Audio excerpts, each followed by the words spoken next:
ஏதோ ஒரு பாரில் நான் தண்ணி அடிப்பேன்.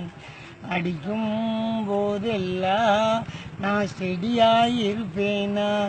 நான் அடிக்கின்ற சரக்கினிலே ஒரு செவனப்பு கலந்திருக்கும். ஃபில்டர் எல்லாம் இதமாகும், சுண்டல் எல்லாம் சுகமாகும்.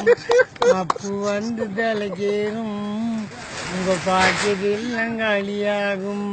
மானிட்டர் என்றாலே எனக்கு வாண்டி ஞாபகமே.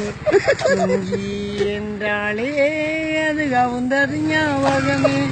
வீட்டில் தண்ணி அடிப்பது தெரிந்தால் மிதிப்பது ஞாபகமே. மிதிகள் வாங்கியே எனக்கு புத்தி வந்தது, மறந்து போனதே எனக்கு சரக்கு ஞாபகம். ஏதோ ஒரு வாரில் நான் தண்ணி அடிப்பேன். அடிக்க ஆல் இந்தியா ரேடியோ ஆகாத செய்திகள். வாசிப்பது தண்டச்சோத்து குண்டராமன்.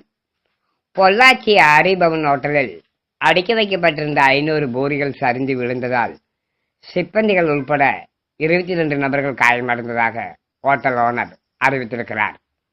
அம்பராம்பாளையத்து ஹோட்டலில் இட்லி திங்க வந்த 2 வாலிபர்கள் தான் இலையில் வைக்கப்பட்டிருந்த 2 இட்லிகளை எறும்பு நகர்த்தி சென்று விட்டதாக தகவல் தெரிவித்திருக்கிறார். இட்லிக்கு ஊற்றிய சட்னி அம்பராம்பாளையத்து ஆற்று தண்ணியை விட மிக விரைவாக விரைந்து ஓடியதாகவும் அதனை தடுக்க முடியாமல் அவ்வாலிபர் 1/2 மணி நேரம் போராடியதாகவும் தெரிய வருகிறது.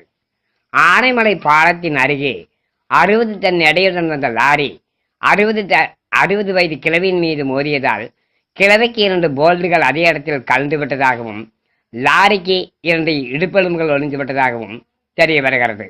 மேலும் லாரியை ஆஸ்பத்திரியிலும் கிழவியை ஒர்க் ஷாப்பிலும் சேர்க்கப்பட்டுள்ளார்கள்.